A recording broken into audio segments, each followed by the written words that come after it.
지금 많이 힘든 시기가 우리에게 찾아오고 있습니다. 이때 우리가 더욱더 주님을 의지하며 주님께 나아갈 수 있는 저와 여러분 되기를 소원하면서 우리 세상의 유혹 시험이 내게 몰려올 때 이 찬양 같이 한번 드리겠습니다.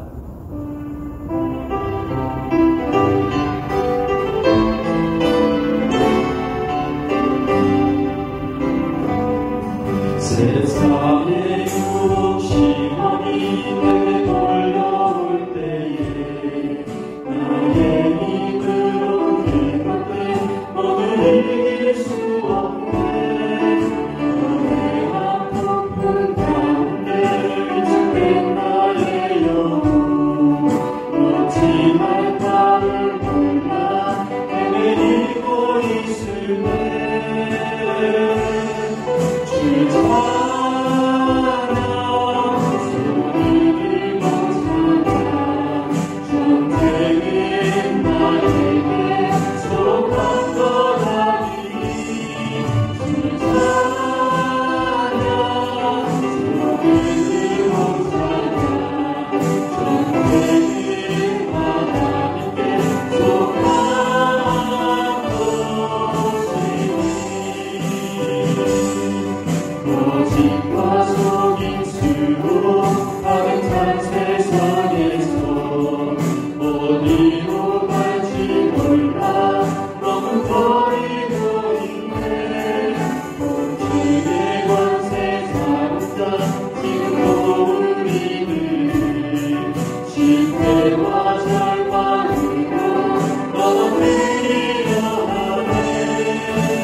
우리가 더욱더 주님의 말씀 안에서 굳게 설 수 있는 저와 여러분 되기를 바랍니다.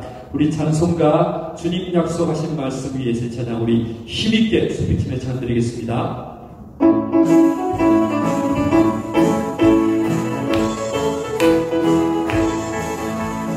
주님 약속하신 말씀 위에서 영원토록 주를 찬송하리라. 소리 높여 주께 영광 돌리며 약속 믿고 굳게 서리라. 굳게 서리 영원하신 말씀 위에 굳게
우리가 어느 자리에 있든지 오늘 주일이 예배의 자리로 설 수 있기를 소원합니다. 나는 하나님을 예배하는 예배 자리입니다. 이 찬양 드리면서 우리가 예배의 자리로 나가겠습니다.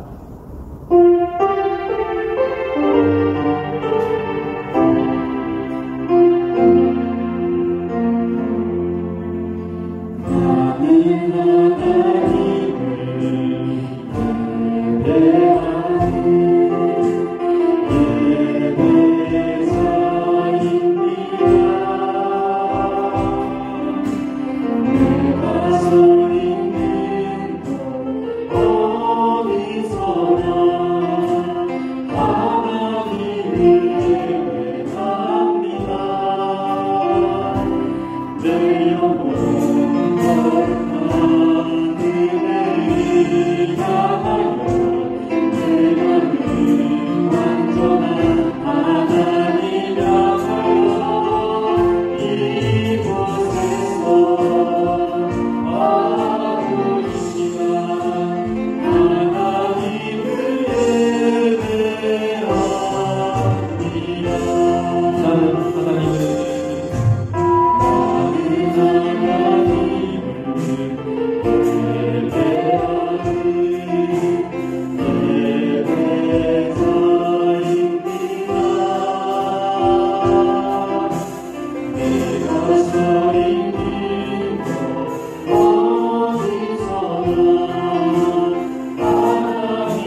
할렐루야. 하나님의 은혜와 평강이 우리 성도님들과 함께 하시길 축원드립니다. 거룩하고 복된 주일 아침, 오늘 예배를 통하여 하나님의 은혜가 여러분의 가정과 또 우리 교회 위에, 이 나라 위에 함께 하시기를 간절히 소망합니다.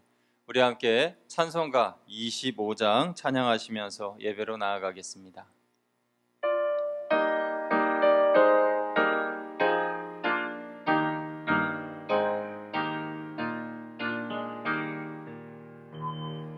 멸류관 벗어서 주 앞에 드리세.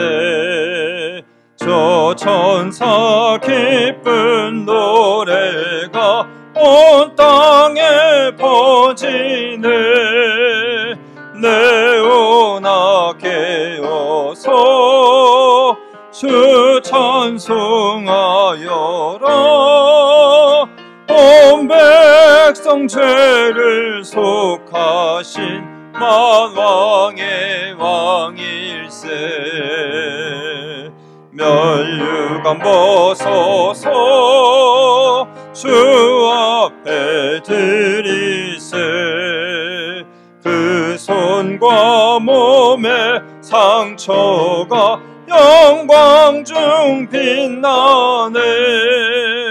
하늘의 천사도 그 영광 보고서 고난의 신비 알고자 늘 흠모하도다. 멸류관 벗어서 주 앞에 드리세. 온 세상 전쟁 그치고 참 평화 오겠네. 주 보좌 앞에서 온 백성 엎드려 그 한량없는 영광을 늘 찬송합니다.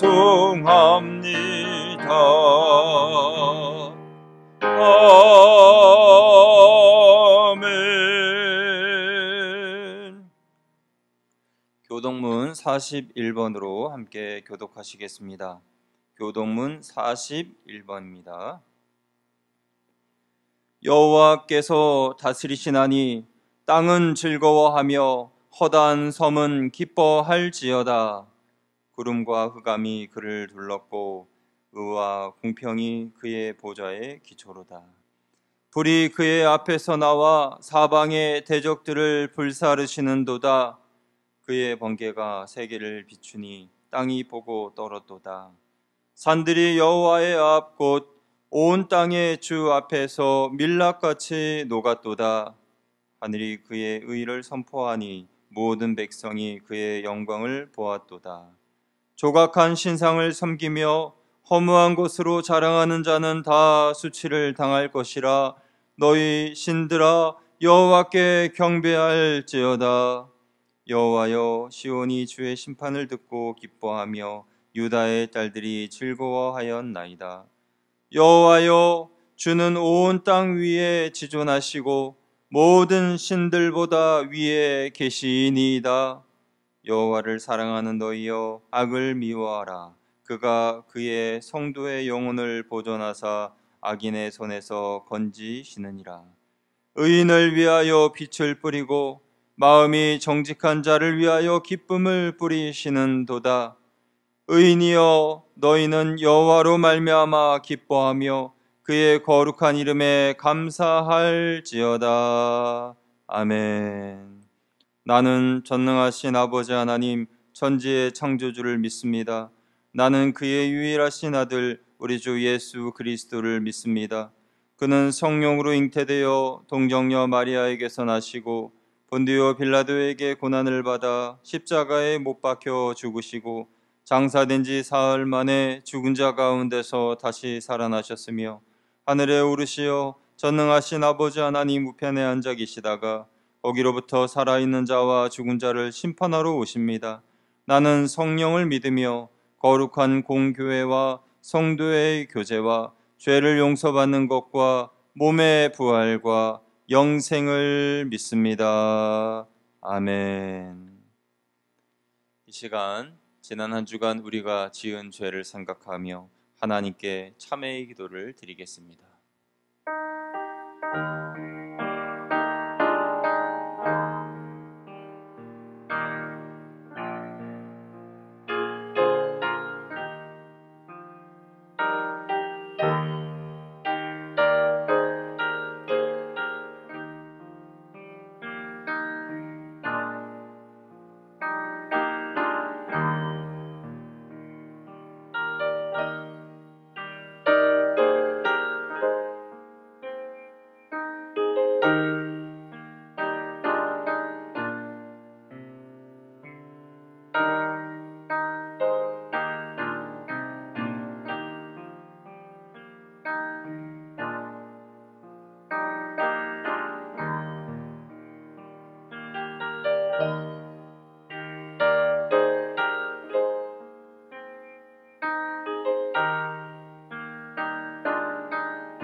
여호와께서 말씀하시되 오라 우리가 서로 변론하자.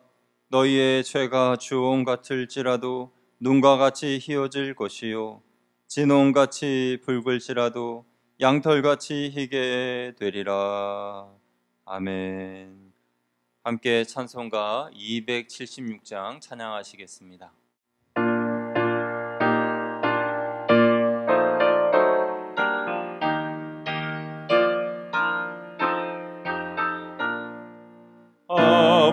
아버지여 이 죄인을 용납하여 주시고 예수님의 이름으로 구원하여 주소서.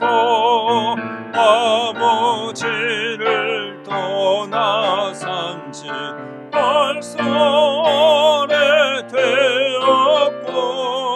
험한 길에 뻔한 몸이 이제 돌아옵니다.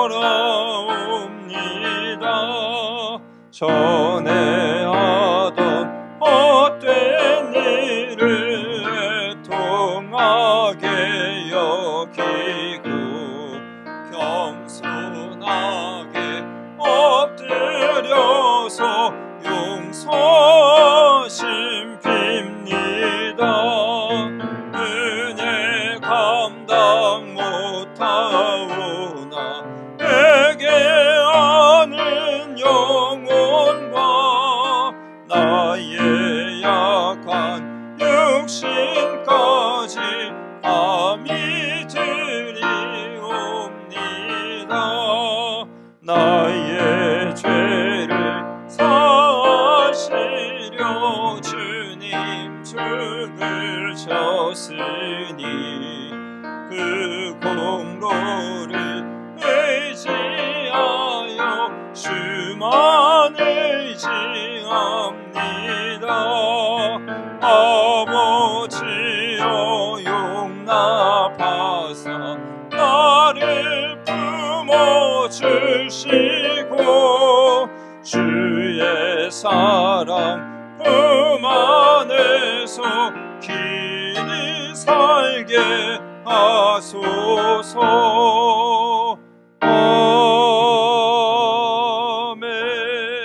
아멘. 이 시간 예배를 위하여 김문석 장로님 기도해 주시겠습니다.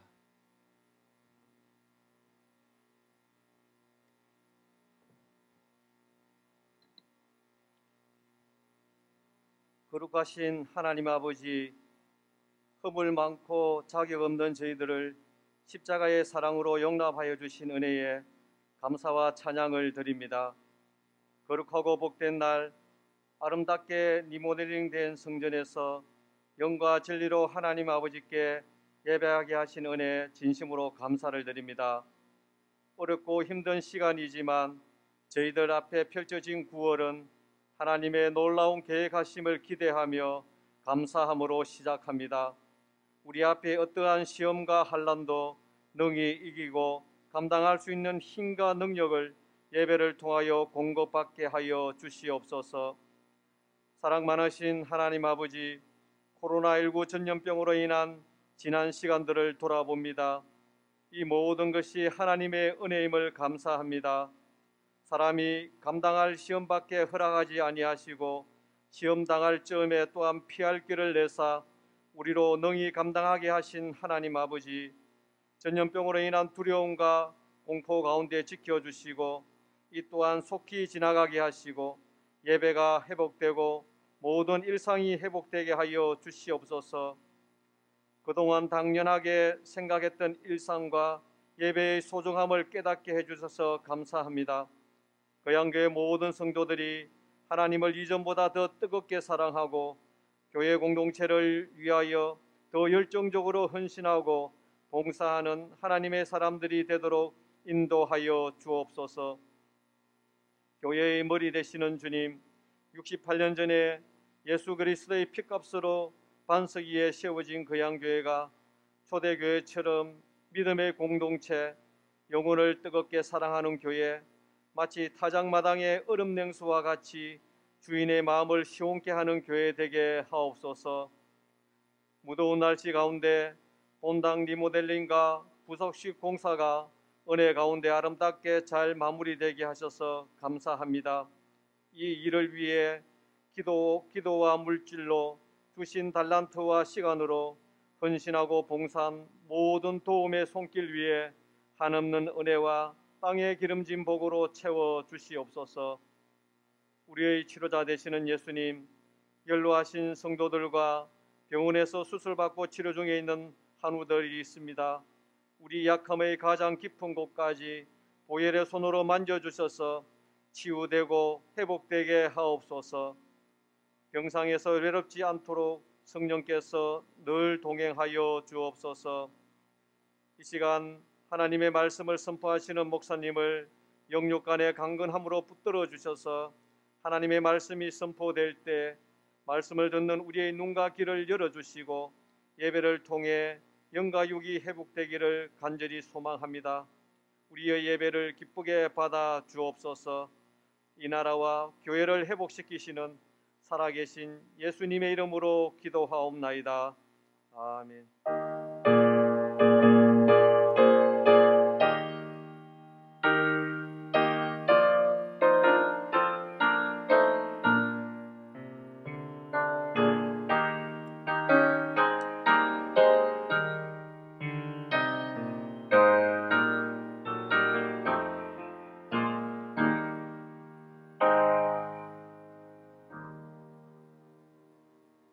오늘 우리에게 주신 하나님의 말씀은 요한복음 2장 13절에서 22절까지의 말씀입니다. 신약 성경 145페이지 요한복음 2장 13절에서 22절까지의 말씀을 제가 읽겠습니다. 유대인의 유월절이 가까운지라 예수께서 예루살렘으로 올라가셨더니 성전 안에서 소와 양과 비둘기 파는 사람들과 돈 바꾸는 사람들이 앉아 있는 것을 보시고 노끈으로 채찍을 만드사 양이나 소를 다 성전에서 내쫓으시고 돈 바꾸는 사람들의 돈을 쏟으시며 상을 엎으시고 비둘기 파는 사람들에게 이르시되 이것을 여기서 가져가라. 내 아버지의 집으로 장사하는 집을 만들지 말라 하시니 제자들이 성경 말씀에 주의 전을 사모하는 열심히 나를 삼키리라 한 것을 기억하더라. 이에 유대인들이 대답하여 예수께 말하기를 내가 이런 일을 행하니 무슨 표적을 우리에게 보이겠느냐. 예수께서 대답하여 이르시되 너희가 이 성전을 헐라 내가 사흘 동안에 일으키리라. 유대인들이 이르되 이 성전은 46년 동안에 지었거늘 내가 3일 동안에 일으키겠느냐 하더라. 그러나 예수는 성전된 자기 육체를 가리켜 말씀하신 것이라. 죽은 자 가운데서 살아나신 후에야 제자들이 이 말씀하신 것을 기억하고 성경과 예수께서 하신 말씀을 믿었더라. 아멘. 할렐루야. 거룩하고 복된 주일에 하나님의 은혜가 우리 성도님들과 함께 하시기를 축원드립니다. 오늘은 성전과 교회와 예수님, 성전과 교회와 예수님이라는 제목으로 하나님의 말씀을 나누겠습니다. 오늘 본문의 배경은 예수님께서 유대인의 명절인 유월절에 예루살렘에 올라가신 사건을 다루고 있습니다. 그곳에서 우리는 예수님의 또 다른 모습을 발견하게 됩니다. 여러분, 예수님 하면 여러분 생각하실 때에 어떤 모습이 떠오르시나요? 사랑의 예수님, 겸손하신 예수님, 온유하신 예수님의 모습, 또 기도하시는 예수님, 그리고 병자를 고치시고 말씀을 전하시는 예수님의 모습이 생각나지 않습니까? 그런데 오늘 본문의 예수님의 모습은 우리가 좀처럼 볼 수 없는 예수님의 모습입니다. 오늘 본문의 예수님의 모습은 예수님이 분노하시고 노를 바라시고 그런 모습을 보이고 있습니다. 그 모습의 이유는, 예수님께서 그렇게 언짢아 하시고 화를 내신 이유는 성전에 들어가셨을 때에 하나님의 이름을 빌어 장사하는 사람들을 보셨기 때문입니다. 이 사람들을 보는 순간에 그렇게 온유하시고 겸손하시고 사랑이 충만하신 예수님께서 경노하신 것이지요. 이 모습에 대하여 오늘 본문의 15절과 16절에 보면은 잘 기록하고 있는데, 우리 15절 16절 말씀을 같이 한번 읽어볼까요? 요한복음 2장 15절 16절 같이 읽어보겠습니다. 시작. 노끈으로 채찍을 만드사 양이나 소를 다 성전에서 내쫓으시고 돈 바꾸는 사람들의 돈을 쏟으시며 상을 엎으시고 비둘기 파는 사람들에게 이르시되 이것을 여기서 가져가라, 내 아버지의 집으로 장사하는 집을 만들지 말라 하시니. 이렇게 갑작스럽게 화를 발하시는 예수님의 모습으로 인하여서 그 성전 안에 소란스러웠던 사람들이 갑자기 조용해졌습니다. 숙연해졌습니다. 성경을 보면은 이 사건 직전에는 예수님께서 가나 혼인잔치에서 물이 변하여 포도주가 되게 하는 기적을 행하시고 그 이후에 유월절 예루살렘 성전에 오르신 사건이 이어지고 있는데요. 이 사도 요한이 요한복음의 저자인데, 요한복음의 저자인 사도 요한은 왜 이 사건을 기록하였을까요? 그것은 예수님에게 이런 모습이 있다는 것을 알리고자 함이었습니다. 메시아이신 예수님께서 노를 바라신 모습을 사도 요한이 기록하기를 원했던 것이지요. 즉, 예수님은 사랑의 예수님이시지만 공의와 심판의 예수님이시기도 하다라는 것입니다. 병자를 고치시고 말씀을 전하시는 예수님이시기도 하지만은 불의에 대하여서는 분노하시고 채찍을 휘두르는 분이시기도 하시다라는 것입니다. 네, 그렇습니다. 메시아이신 예수님은 우리를 사랑하고 용서하고 기적을 베풀어 주십니다. 그리고 모든 죄인들을 구원하십니다. 그러나 동시에 불의에 대하여서 심판하시고 거짓에 대하여서 진노하시고 잘못에 대하여서 채찍질하시는 분이 바로 예수님이시다라는 것입니다. 이런 예수님의 두 모습을 보면서 우리는 예수님께서, 사랑 많으신 예수님께서 죄와 불의를 어떻게 다루고 계시는지를 배워야 합니다. 특별히 요즘 같은 시대에는 우리가 더욱더 예수님 말씀하신 것처럼 뱀처럼 지혜롭고 비둘기같이 순결해야 하는데, 이 험한 세상, 이 악한 세상에서 어떻게 불의와 그리스도인들이 맞서야 하는지, 죄와 어떻게 맞서 싸워야 하는지에 대하여 예수님께서 오늘 본문을 통해서 잘 알려주신다는 거죠. 먼저 사랑의 예수님은 하나님의 성전에서 자행되는 뻔뻔스러운 죄를 가만히 두지 않으셨습니다. 우리는 오른쪽의 길이 옳다, 왼쪽의 길이 옳다라고 말하기 전에 예수님이 보여주신 길로 나아가야 합니다. 그래야 소망이 있습니다. 여러분, 사랑의 예수님이시라고 해서 잘못을 보고도 못 본 척 지나치시지 않았다라는 거예요. 우리의 생각에 예수님은 모든 것을 다 포기하시고 무기력한 분으로 오해할 수 있지만 주님은 그렇지 않으십니다. 예수님은 세상을 사랑하셔서 세상을 위하여 대속물로 죽으셨지요. 그러나 죄를 덮어두거나 못 본 척 지나치지 않으셨습니다.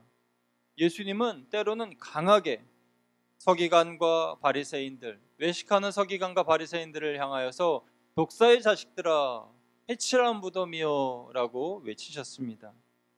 그럼에도 그들이 예수님의 호통에 반박하지 못한 것은 예수님의 말씀이 다 맞았기 때문입니다. 그럼에도 그들이 예수님의 말씀에 반박하지 못하고 들을 수밖에 없었던 것은 예수님의 권세와 권위에 눌렸기 때문입니다. 예수님에게는 권세와 권위가 있으셨는데 그것은 거룩함과 순결에서 오는 것이었습니다. 예수님은 말만 그럴듯한 지도자들과는 달리 행동이 한결같으셨습니다. 예수님은 세상을 사랑하셨고 대속의 어린 양으로 세상을 위하여 죽으셨습니다.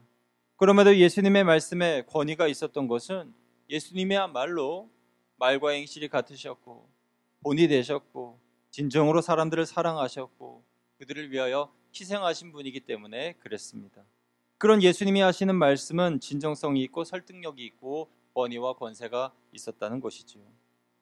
여러분, 부모님이요 자녀를 교육할 때에 교육이 잘 되지 않는 때가 있어요. 언제 그럴까요? 엄마의 말이, 아빠의 말이 그 말과 행동이 일치하지 않을 때, 또는 자녀들이 보기에 아유 엄마도 나와 똑같은데 뭘, 아빠도 나하고 똑같은데 뭘 하는 그런 생각이 들 때, 그때 교육이 되지 않습니다. 부모가 자녀에게 본이 되고 자녀가 부모를 존경하는 마음이 있고 따르려는 마음이 있어야 제대로 된 교육이 이루어지는 것이지요. 여러분, 오늘날 교회가 많고 예수님을 믿는 성도들이 많아도 이 사회가 변하지 않는 이유는 무엇입니까? 그것은 교회와 성도가 세상의 본이 되지 못하기 때문입니다. 교회는 전부터 지금까지 교회의 역할을 잘 감당하고 있습니다. 구제면 구제, 봉사면 봉사, 대사회적으로 열심히 하고 있습니다. 그런데 왜 이 나라의 갈등은 사그러들지 않고 그리고 곳곳에는 신음소리가 이렇게 많이 울려 퍼지는 걸까요? 교회는 나라의 구성원들이 둘로 나뉘어져서 극에 달할 때에도 서로 상생할 수 있도록 돕는 역할을 해야 합니다. 그러나 안타깝게도 오늘날 한국교회의 모습은 둘로 나뉘어져 싸우는 이들의 모습을 모두 품을 수는 없는 것 같아 안타깝습니다. 예수님이 보여주신 본을 따라가면 서로 상생할 수 있는 길이 있는데 그 길을 제시하지 못하고 교회마저 한쪽으로 치우쳐져서 자신들의 주장을 내고 있는 것은 아닌가 싶습니다.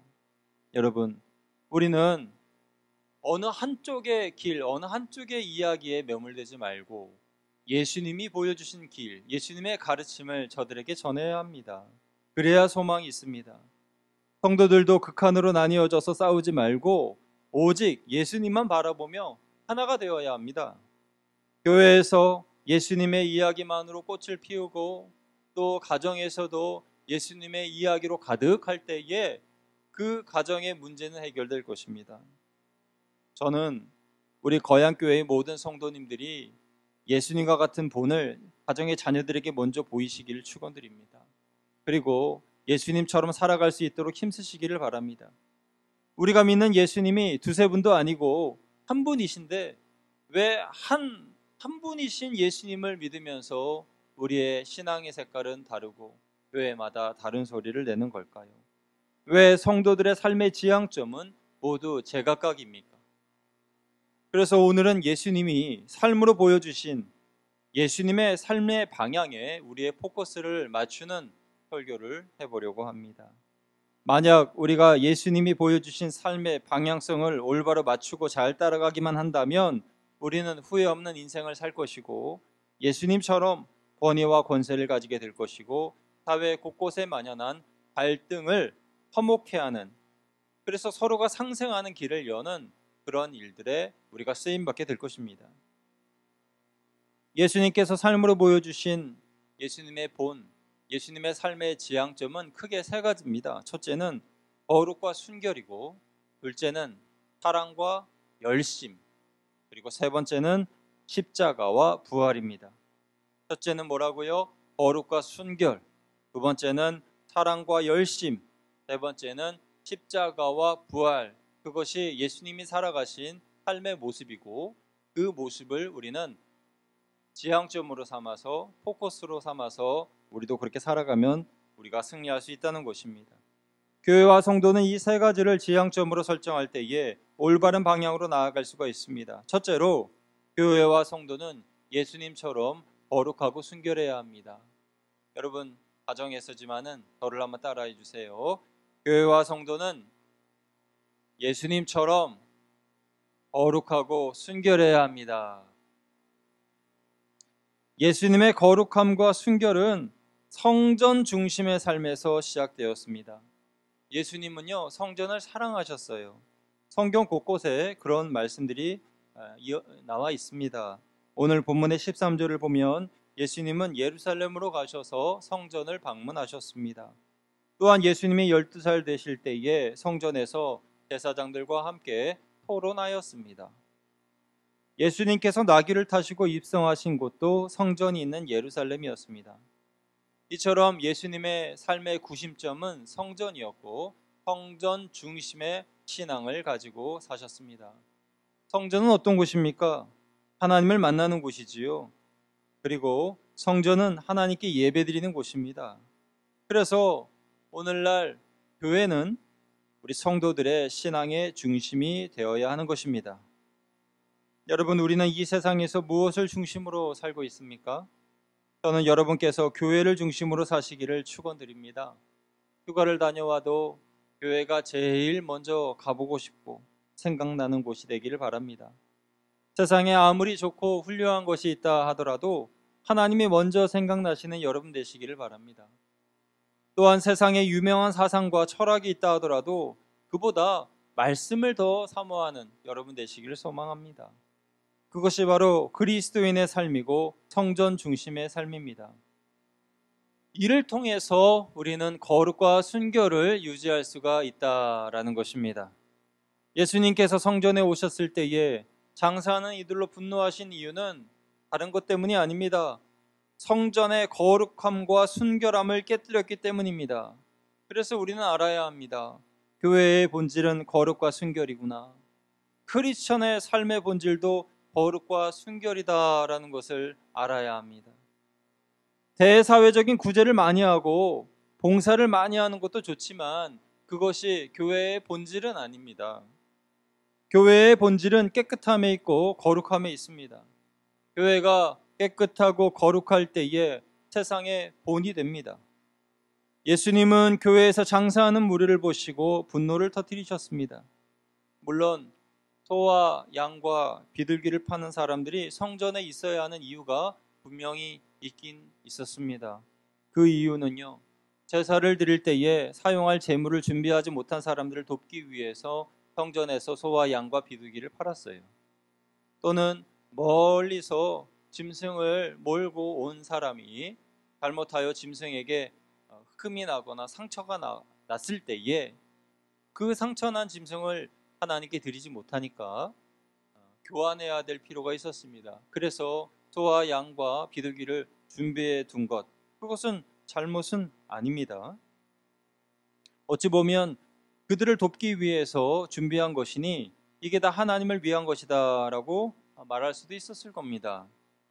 그런데 짐승을 교환하려면요, 돈을 환전해야 했는데 당시 성전에는 성전을 사용하려면 성전세를 내야 했고, 그리고 그 성전세를 내는 그 세겔이라고 하는 화폐에 다니는 이방인들의 로마에서 사용하는 그런 동전과는 다른 것이어서 그래서 환전을 해야만 했습니다.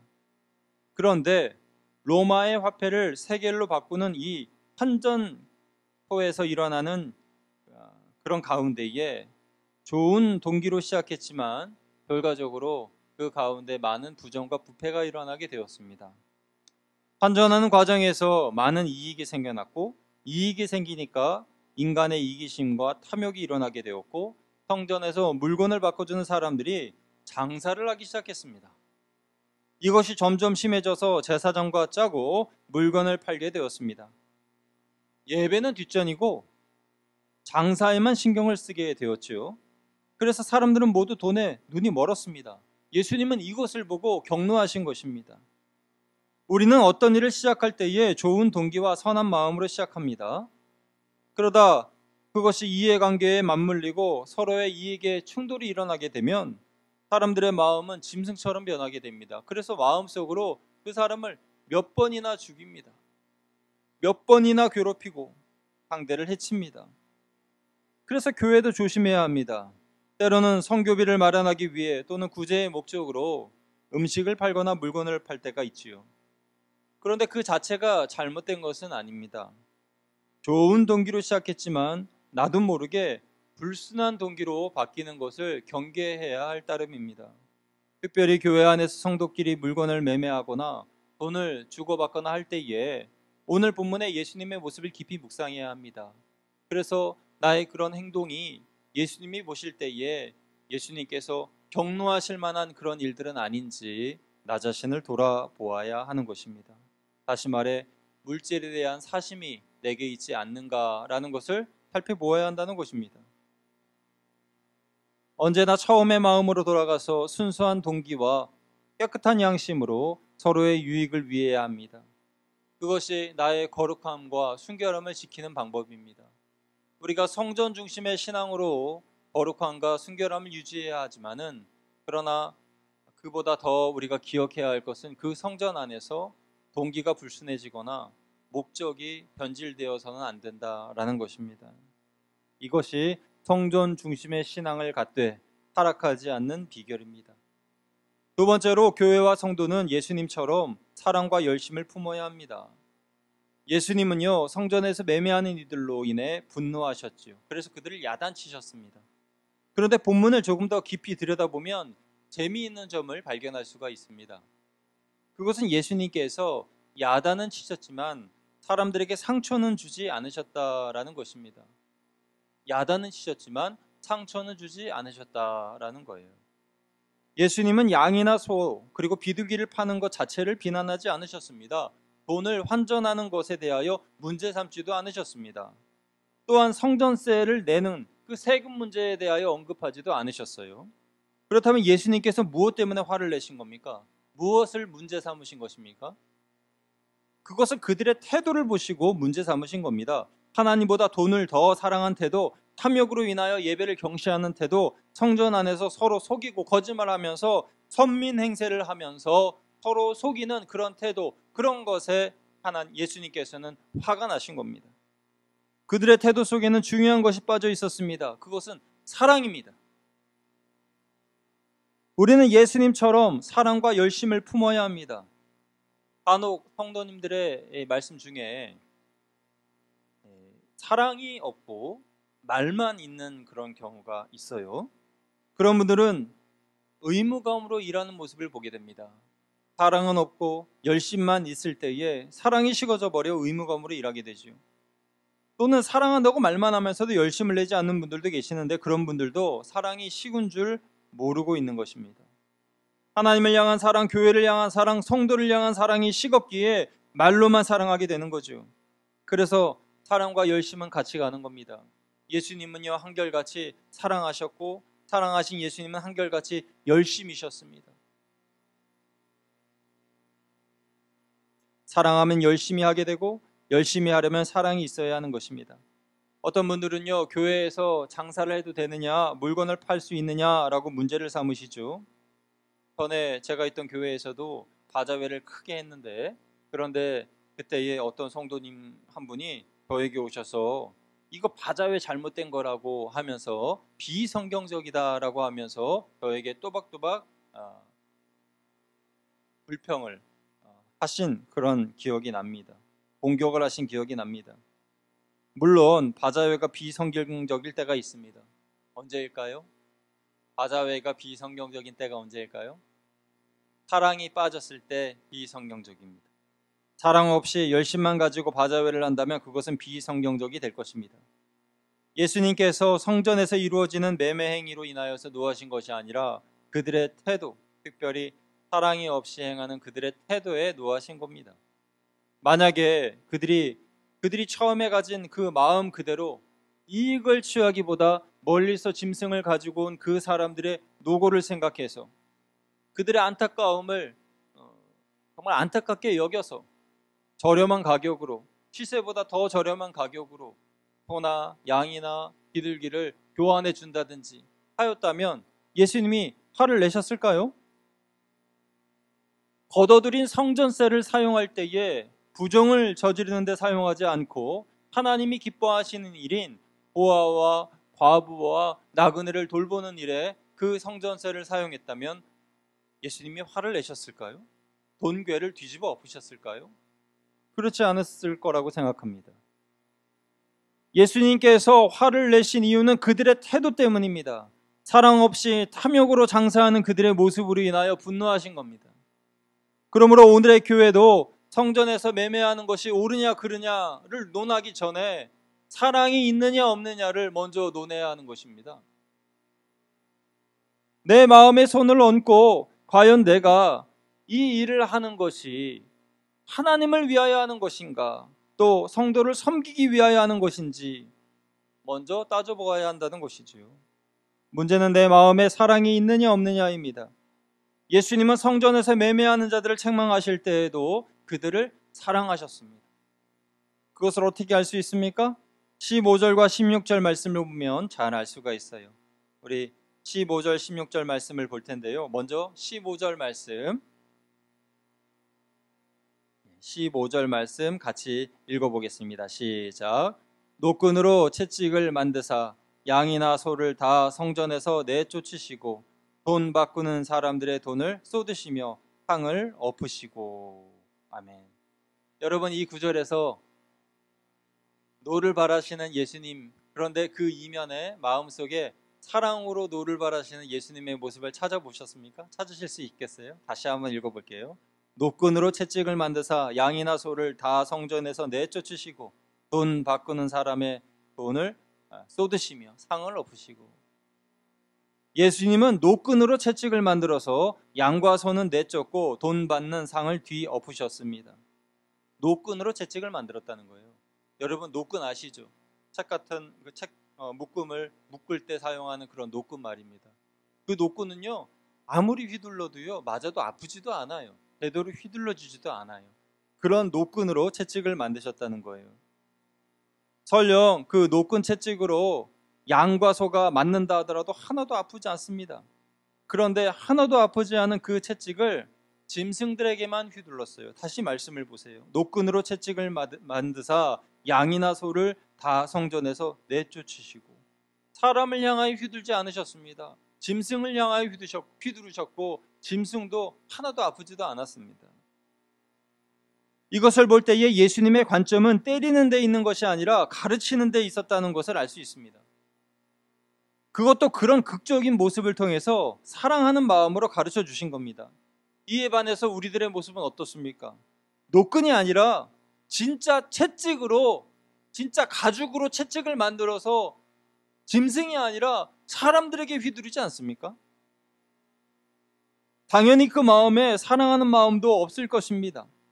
또한 그 날카로운 채찍을 양이나 소가 아닌 사람에게 마구 휘두는 것이 예수님과 우리들의 차이점이라는 거예요.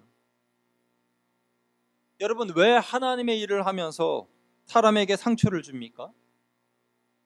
자기의 분노를 조절하지 못하여서 상대방에게 상처를 입히고 수치심을 주고 고통을 줍니까? 그리고 노를 바란 후에 마음이 좀 진정되면 자신의 행동이 지나쳤음을 인정하고 화해하거나 용서를 구해야 할 텐데, 나는 옳고 당신은 틀리다라는 왜 억지를 부립니까? 지금 시대를 보십시오. 나는 옳고 너는 틀리다라고 주장하는 사람들이 우리 주위에 너무도 많이 있습니다. 왜 이런 일들이 생기는 것입니까? 그것은 예수님이 보여주신 사랑과 열심에 우리의 포커스를 맞추지 않고 나 자신에게 포커스를 맞추기 때문입니다. 나 자신에게 지향점을 두기 때문입니다. 나는 옳고 너는 틀렸고, 그리고 사실인지 거짓인지, 옳은지 그른지 그런 거는 중요하지 않습니다. 내 편이냐 네 편이냐, 그것이 더 중요한 것이다. 내 편이면 다 옳고 네 편이면 다 틀렸다라는 것이 지금 이 세대의 사람들의 모습 아닙니까? 여러분, 이런 모습은요 서로를 죽이는 파멸의 지름길로 가는 행동들입니다. 이런 때에 우리 그리스도인들마저도 파멸의 길에 함께 서서 네 편, 내 편을 따지면 어떡하겠습니까? 우리는 그들의 길에서 벗어나서 예수님이 가신 길, 그 길을 따라가야 하고 그 길을 저들에게 보여주어야 합니다. 그것이 서로가 사는 길입니다. 예수님께서 성전에서 매매한 자들을 책망하실 때에 분노를 발하실 때요, 사랑하신 두 번째 증거는 16절인데 우리 16절 말씀 같이 읽어보겠습니다. 2장 16절 시작. 비둘기 파는 사람들에게 이르시되 이것을 여기서 가져가라. 내 아버지의 집으로 장사하는 집을 만들지 말라 하시니. 여러분, 여기서 예수님의 사랑을 또 찾으실 수 있습니까? 찾아보시지요. 이 구절에서 예수님의 사랑, 예수님의 화를 내시고 격분을 바라시면서도 비둘기 파는 사람들을 사랑하셔서 긍휼히 여기셔서 이것을 하지 않으셨어요. 뭘까요? 비둘기 파는 사람들의 그 비둘기 장을 열어서 비둘기를 날려보내지 않으셨습니다. 예수님은 화가 난다고 해서 비둘기 그 장의 문을 활짝 열어서 비둘기를 하늘로 날려보내지 않으셨어요. 소와 양은 내쫓았지만 비둘기는 날려보내지도 않고 내쫓지도 않았어요. 왜냐하면 소와 양은 도망가 봐야 얼마나 가겠어요. 그 큰 소와 양들이 얼마나 가겠어요. 걸음도 느리고. 그러니까 다시 몰고 올 수 있습니다. 그런데 비둘기는 문을 열어서 날아가 버리니까 다시 잡을 수 없잖아요. 그래서 비둘기 장을 열지 않고, 보세요, 말씀을 비둘기 파는 사람들에게 이르시되 이것을 여기서 가져가라 그러셨어요. 그냥 통째로 이것을 가져가라. 그 장 안에 비둘기는 그대로 있고 이것을 가져가라 그러셨어요. 왜 그러셨죠? 그 비둘기를 파는 그 사람들을 사랑하셨기 때문입니다. 그래서 그 비둘기장을 열지 않으셨습니다. 이것이 예수님과 우리와 또 다른 한 면이에요. 우리는요, 화가 나면요, 분노가 일어나면, 혈기가 일어나면 앞뒤 재지 않습니다. 다치든지 말든지, 금전적인 손해를 입든지 말든지 상관할 바 아니에요. 화나는데 그게 무슨 상관이에요? 앞뒤 재지 않고 막 화를 냅니다. 그런데 예수님은 그러지 않으셨어요. 예수님은 분을 바라셔도 사랑으로 분을 바라셨습니다. 만약에 여러분, 나는 의로운 분노를 할 수 있어 라고 하시는 분들이 계시다면요, 사랑하면서 노를 바라시기 바랍니다. 그런데 제가 볼 때에 사랑하면서 노를 바라실 수 있는 분들은 거의 없으시더라고요. 화가 나면 사랑하는 마음은 없습니다, 그 안에. 그러나 예수님은 사랑으로 그들에게 분을 바라셨습니다. 예수님의 성전에서의 이런 행동은 거기 모인 사람들을 바른 길로 인도하시려는 마음이었습니다. 사랑의 마음이었죠. 그래서 예수님은 살리시는 분이십니다. 우리는 예수님의 이와 같은 사랑의 마음과 성전을 향한 열심에 우리의 삶의 지향점을 두어야 됩니다. 그러면 우리도 예수님처럼 갈등으로 첨예한 내 주위의 모든 사람들을 살릴 수 있는 하나님의 선한 영향력을 미치는 사람들이 될 수가 있는 것입니다. 세 번째로, 교회와 성도는 예수님처럼 십자가와 부활로 나아가야 합니다. 십자가와 부활에 내 삶의 포커스를 맞춰야 한다는 거예요. 내 삶의 지향점을 십자가와 부활에 두어야 한다는 것입니다. 예수님의 성전에서의 돌발적인 행동으로 인하여 그곳에 모인 유대인들과 종교 지도자들과 장사치들은요, 매우 당황하고 그리고 몹시 흥분하고 화가 났습니다. 그러면서 예수님에게 묻습니다. 도대체 당신이 누구이기에 이런 일들을 합니까? 우리에게 어떤 표적을 보이겠습니까? 표적을 보이라는 것은 이렇게 할 만한 자격이 당신에게 있어? 라는 그런 질문이겠죠. 그때 예수님께서 19절에서 21절에 이런 말씀을 하셨어요. 여러분, 19절에서 21절 같이 읽어보겠습니다. 시작. 예수께서 대답하여 이르시되 너희가 이 성전을 헐라 내가 사흘 동안에 일으키리라.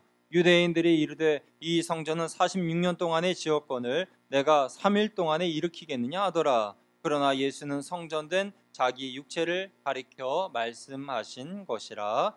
아멘. 당신이 누구이기에 이런 행동을 하시오? 라는 이런 질문에 대하여 너희가 이 성전을 헐라 그럼 내가 사흘 만에 다시 일으키리라 라고 말씀하신 이 대답은 그들에게 있어서는 동문서답과 같은 대답이었을 겁니다. 그런데 그것이 당연한 이유는 저들은 영이 죽은 사람들이기 때문에 예수님께서 하신 이 말씀을 도저히 이해할 수가 없는 것이죠. 세상 사람들은 영이 죽었기 때문에 영적인 의미를 깨닫지 못합니다. 그래서 세상 사람들은 세상적인 방법으로만 이해하게 되죠.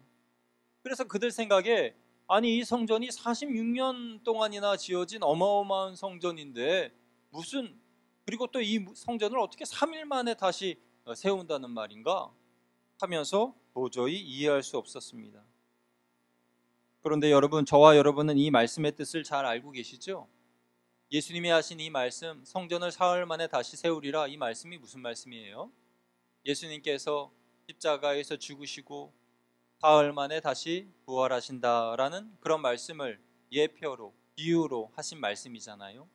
그런데 영이 죽은 세상 사람들은 이 말씀을 이해하지 못한 것이죠. 유대인들은 이것을 이해하지 못했습니다.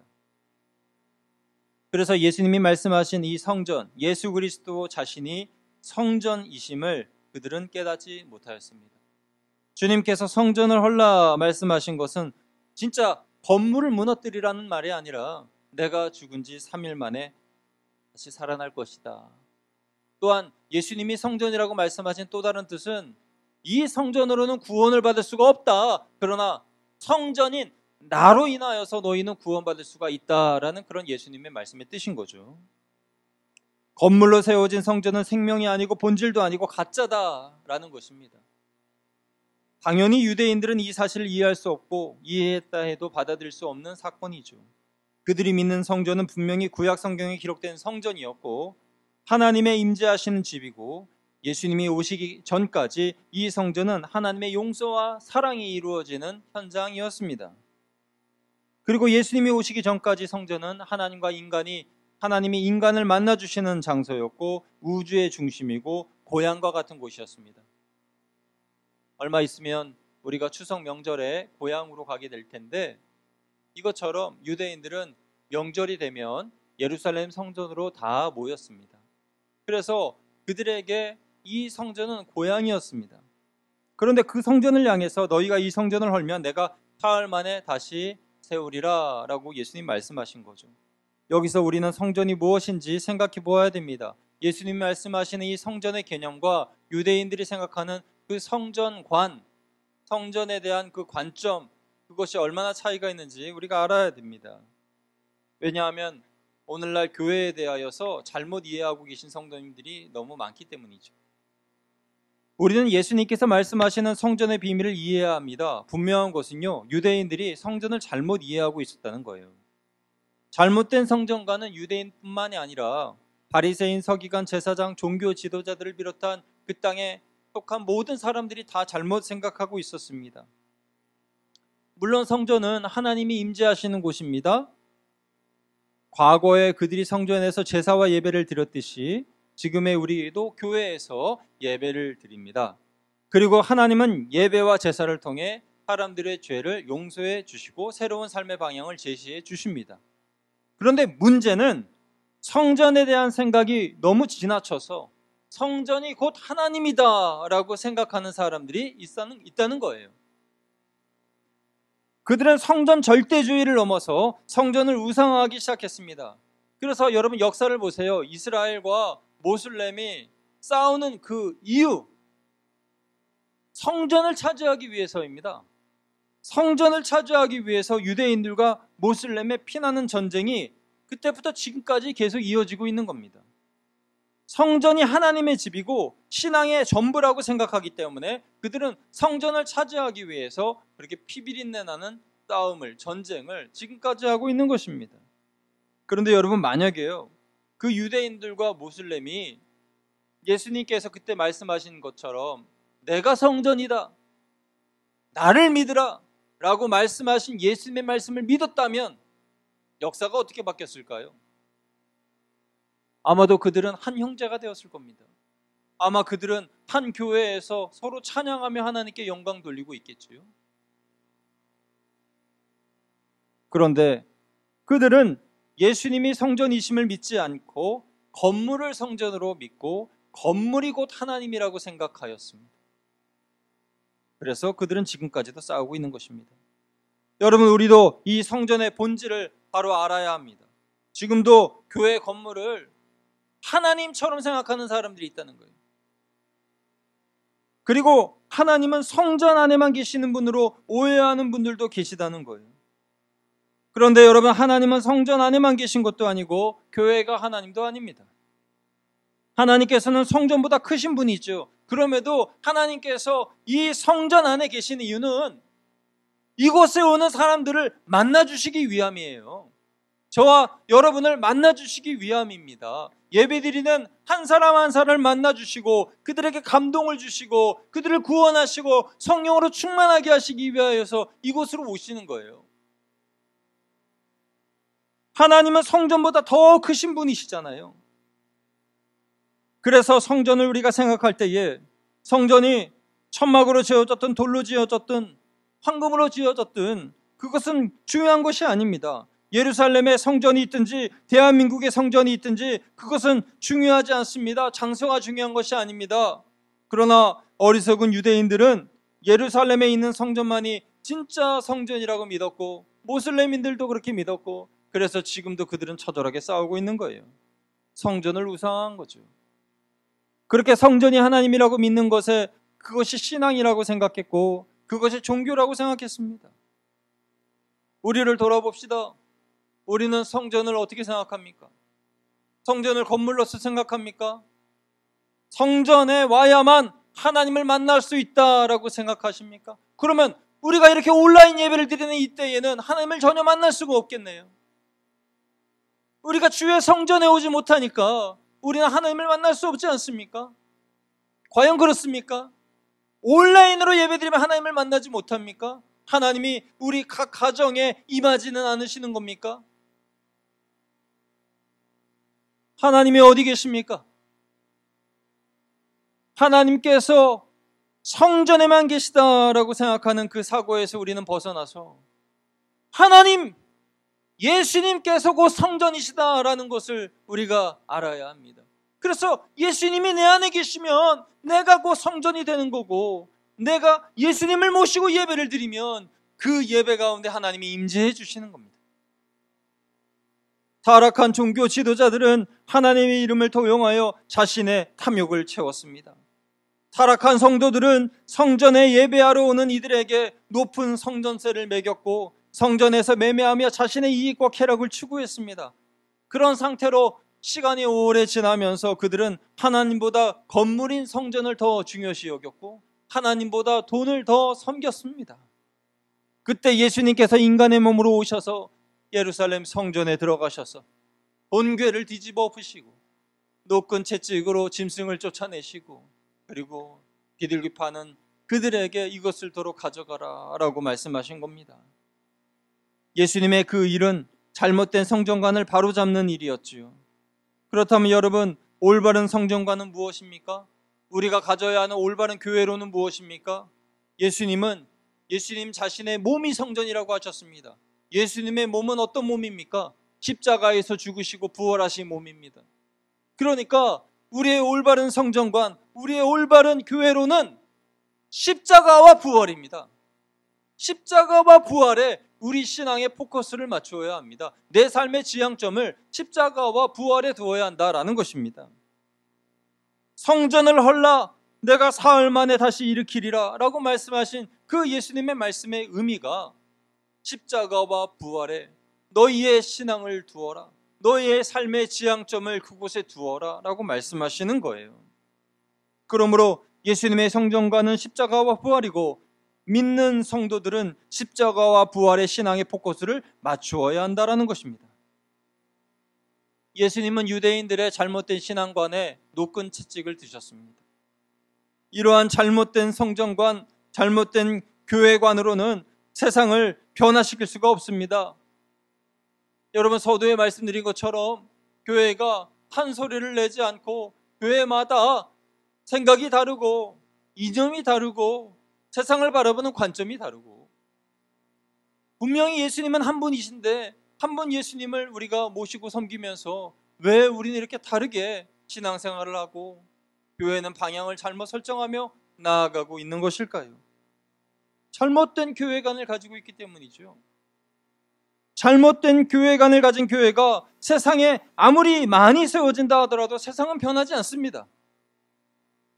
오히려 잘못된 교회관으로 인하여 사람과 사람 사이에 반목이 심해지고 이기심을 가지고 네 편 내 편을 가르게 되는 것이죠.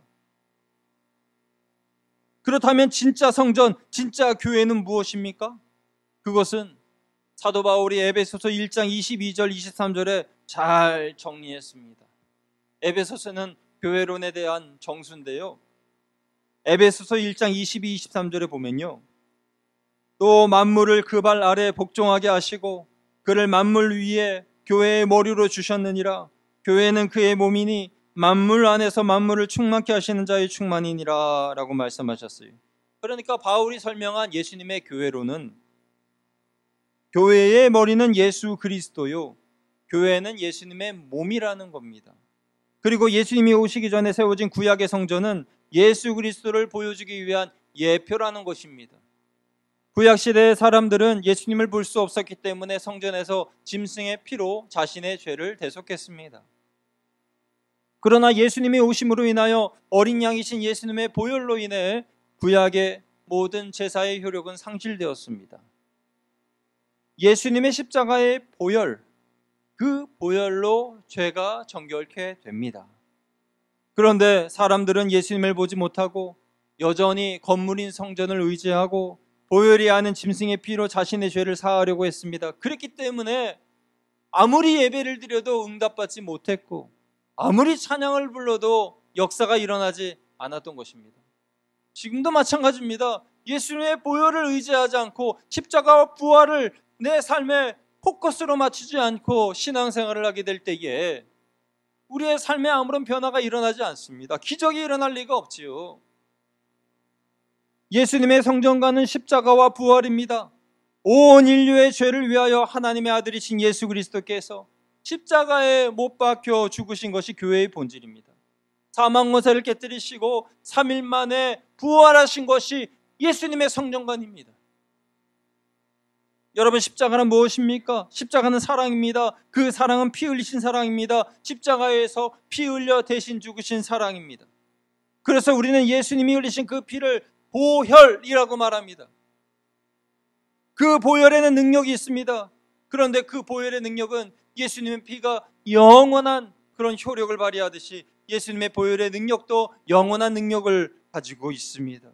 우리가 그 보혈의 능력을 가지고 살아간다면 그 영원한 능력을 우리가 소유하여 살아갈 수가 있는 것이죠. 예수님의 이 부활 사건은 생명의 성령의 법이 죄와 사망의 법에서 우리를 해방시킨 사건입니다. 예수님의 성전의 사건은 십자가와 부활의 사건이고 이것을 믿는 이들이 그리스도인인 것입니다. 당연히 예수님의 교회로는 십자가와 부활이고 여기에 우리는 포커스를 맞추어야 합니다. 예수님의 이 성전관을 지향하는 교회야말로 세상의 유일한 희망이요 해답이 될 것입니다. 다른 것 바라보지 마십시오. 오른쪽이냐 왼쪽이냐, 오른쪽 길이 맞냐 왼쪽 길이 맞냐, 그것을 따지기 전에 예수님의 길이 맞습니다. 예수님의 길이 옳습니다. 그 예수님의 길을 보여주어야 하고 그 길에 여러분이 서 계셔야 합니다. 예수 그리스도의 몸은 십자가요 부활입니다. 그래서 예수님의 몸된 교회는 보혈 공동체요 능력 공동체가 되는 것입니다.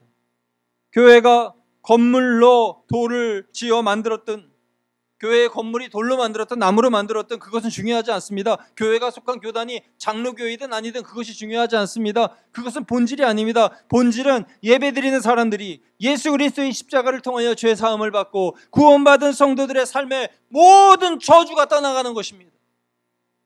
악한 영이 떠나가고 질병과 고통이 떠나가는 것입니다. 뿐만 아니라 성도들이 성령으로 충만해져서 거룩과 순결을 회복하고 그리스도인의 권세와 권위를 되찾고 주님처럼 세상을 사랑하고 섬기되 죄에 대하여 타협하지 않고 불의와 타협하지 않고 십자가와 부활 신앙으로 승리하는 것, 그것이 교회의 본질입니다. 그런 삶을 살아가는 것이 성도들의 삶입니다. 저는 우리 거양교회가 이런 교회가 되기를 바라고 우리 거양교회 모든 성도님들이 이런 삶을 살기를 주님의 이름으로 축원드립니다. 교회의 본질은 그리스도입니다. 그리스도의 교회로는 십자가와 부활이라고 말씀드렸습니다. 내가 다시 살아나리라, 3일 만에 다시 살아나리라, 이 약속의 말씀을 여러분 마음에 새겨서 부활신앙을 가지고 사시기를 축원드립니다. 여러분, 사단은 예수 그리스도를 십자가에 못 박아 죽게 했지만은 하나님은 예수님을 다시 부활시키셨습니다. 이것을 우리가 믿어야 합니다. 교회의 본질은 거룩과 순결입니다. 예수님같이 교회를 사랑하는 마음을 가져야 합니다. 교회에 오신 모든 분들이 하나님의 말씀을 잘 이해하지 못한다 하시더라도 교회에 대하여서는 분명히 이해하셔야 됩니다. 그래야 교회를 올바로 섬길 수가 있고 교회에서 봉사와 신앙생활을 제대로 할 수가 있습니다. 교회의 본질이 뭐라 그랬습니까? 십자가의 사랑이라고 말씀드렸습니다.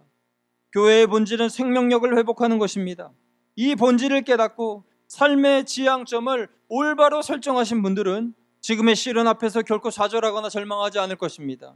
그리고 머지않아 그분의 가정과 직장과 그분이 속한 세상은 이내 변하게 될 것입니다. 선한 영향력으로 변화될 것이고 여러분은 끝내 승리할 것입니다. 예수님은 감정을 따라 살지 않으셨습니다. 예수님은 분명한 삶의 지향점이 있으셨습니다. 그것은 첫째, 거룩과 순결이요, 둘째, 사랑과 열심이요, 셋째, 십자가와 부활입니다. 예수님이 본으로 보여주신 이 세 가지의 삶의 지향점을 저와 여러분도 따라가기를 소망합니다. 그래서 예수님이 정해주신 거룩한 순결, 그리고 사랑과 열심, 십자가와 부활을 쫓아가심으로 저와 여러분의 삶에 선한 영향력이 넘쳐나 주변에 있는 모든 분들이 주님으로 인하여 기뻐하며 삶이 회복되고 갈라진 마음들이 하나가 되고 화목하고 서로 상생하는 놀라운 기적의 역사가 일어나게 되기를 주님의 이름으로 축원드립니다. 함께 기도하겠습니다. 하나님 아버지, 예수님께서 삶으로 본을 보여주신 거룩함과 순결함, 사랑과 열심, 십자가와 부활을 우리가 삶의 지향점으로 삼기를 소망합니다. 그래서 주님을 잘 따라가기를 원합니다. 후회 없는 인생을 살기를 원합니다. 하나님, 지금 우리 사회 곳곳에 만연된 갈등과 반목이 우리 믿음의 그리스도인들의 화목과 상생으로 하나님께서 회복시켜 주시고 하나 되게 하여 주시고 하나님의 은혜로 쓰임받는 교회, 쓰임받는 성도들 다 될 수 있도록 주여 인도하여 주시옵소서.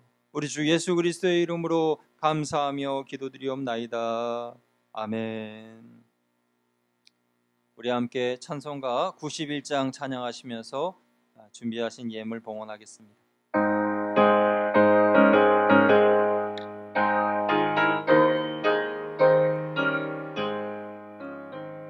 슬픈 마음 있는 사람 예수 이름 믿으면 영원토록 변함없는 기쁜 마음 얻으리. 예수의 이름은 세상의 소망이요, 예수의 천국의 기쁨일세. 거룩하신 주의 이름 너의 방패 삼으라. 환난 시험 당할 때에 주께 기도드려라. 예수의 이름은 세상의 소망이요, 예수의 이름은 천국의 기쁨일세. 존귀하신 주의 이름 우리 기쁜데도다. 주의 품에 안길 때에 기뻐 찬송 부르리. 예수의 이름은 세상의 소망이요, 예수의 이름은 천국의 기쁨일세. 우리 갈 길 다간 후에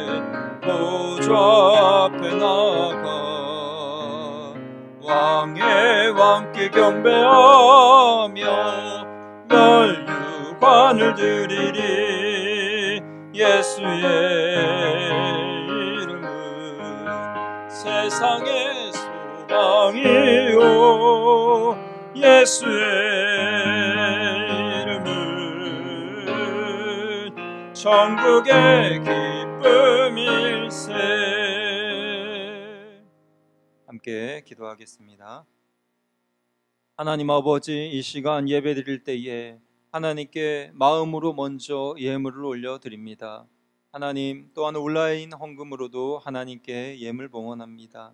하나님, 드려진 예물 위에 은혜 내려 주시옵시고 우리의 마음을 담아 함께 드리오니 주님 받아 주옵소서. 하나님, 또한 우리 마음의 모든 소원들에 응답하셔서 특별히 환우들의 고통과 환우들의 가족들의 무거운 짐을 덜어주시고 속히 쾌차하여 모두가 건강한 가운데, 이 코로나도 극복한 가운데 이 교회 예배당에서 모여 하나님 앞에 예배드릴 수 있는 그날이 속히 올 수 있도록 주님 인도하여 주시옵소서. 드려진 예물 위에 하나님께서 크신 은혜로 함께하여 주실 것을 믿고 감사드리며 우리 구주 예수 그리스도의 이름으로 기도드리옵나이다. 아멘. 할렐루야. 우리 가족분들과 함께 다시 한번 인사하겠습니다. 주님의 이름으로 사랑합니다. 주님의 이름으로 사랑합니다. 주님의 이름으로 축복합니다. 여러분 보실 때에 새로운 성전에서 이렇게 말씀을 전하고 예배를 드리는 모습을 보시고 여러분도 흐뭇하시리라 생각합니다. 현장에 오셔서 이곳에서 같이 예배 드리지는 못하지만은 그러나 지난 한 달 반여 기간 동안 리모델링 공사가 은혜 중에 잘 맞춰져서 이렇게 본당에서 예배를 드리게 되었습니다. 그러나 부산시의 거리두기 2단계가 20일까지 연장됨에 따라서 우리 교회는 당분간 온라인 예배를 계속 드리게 됩니다. 그러나 성도님들께서 열심으로 더 예배 드려주시고요. 그리고 성도 간의 교제도 더 활발히 가져주시기를, 전화상이든지 아니면 SNS 상으로도 열심히 가져주시기를 부탁을 드립니다. 예배 전 15분 전 영상 예배 문자를 발송하고요. 유튜브 검색창에 거양교회를 입력해 주시고요. 그리고 헌금은 온라인으로도 드리실 수 있습니다. 새벽 예배와 수요 예배는 본당 영상 시스템이 준비되는 대로 유튜브 예배 실시간으로 드려질 수 있도록 힘써 보겠습니다. 오늘 오후 2시에 선교회 중심으로 교회 대청소 2차죠. 2차 대청소를 합니다. 지난주에 정말 묵은 그런 먼지, 그런 때를 다 닦아내시느라 수고 많이 하셨는데요. 그런데 아직도 약간 조금 더 성도님들의 도움이 필요합니다. 그래서 3사 남성교회는 지난주와 동일하게 계단 지하 2층 외부 시설 청소해 주시면 되겠고요. 5, 6 남성교회는 본당 정리, 3, 4 여전도회는 본당 청소, 5, 6, 7 여전도회는 4층 주방, 유아실, 수유실입니다. 청년부는 본당과 방송실 청소에 힘써주시면 감사하겠습니다. 예, 태풍이 몰려오고 있습니다. 이제 오늘 저녁인가요? 이제 태풍이 또 몰려오게 되는데 지나간 태풍도 피해가 컸는데 걱정입니다. 태풍과 자연재해 피해가 없도록 안전히 유의해주시기를 바라고요. 코로나로 성도 간의 교제가 어렵지만 서로 기도와 격려 부탁드립니다. 환우분들을 위해서, 환우들의 가정을 위해서도 기도 많이 해주시기를 부탁드립니다. 이제 다 같이 파송 찬양하심으로 예배를 마치겠습니다.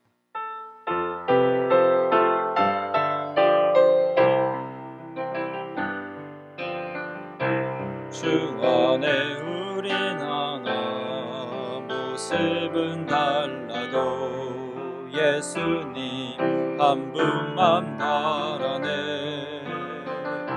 사랑과 선행으로 서로를 격려해 따스함으로 보듬어가리.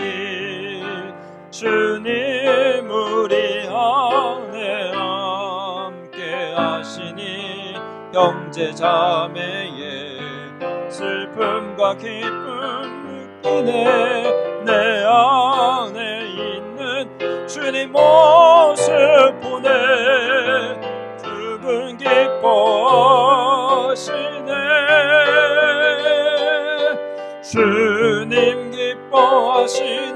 주님 우리를 통해 계획하시는 부족한 입술로 찬양하게 하시는 주님 우리를 통해 계획하시는 너를 통해 하실 일 기대. 우리 두 손 높이 들고 주님 우리를 통해 계획하시는 부족한 입술로 찬양하게 하시는 주님 우리를 통해 계획하시는 너를 통해 하실 일 기대. 나를 통해 하실 일 기대. 우리를 통해 하실 일 기대해.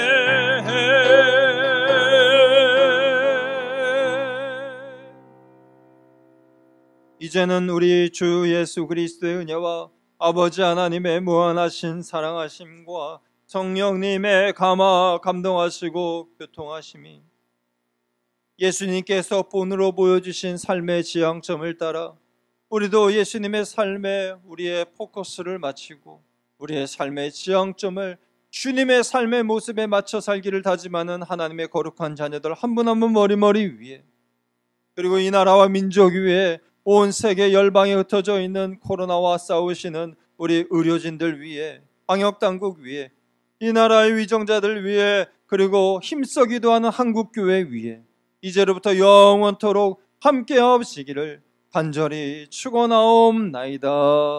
아멘.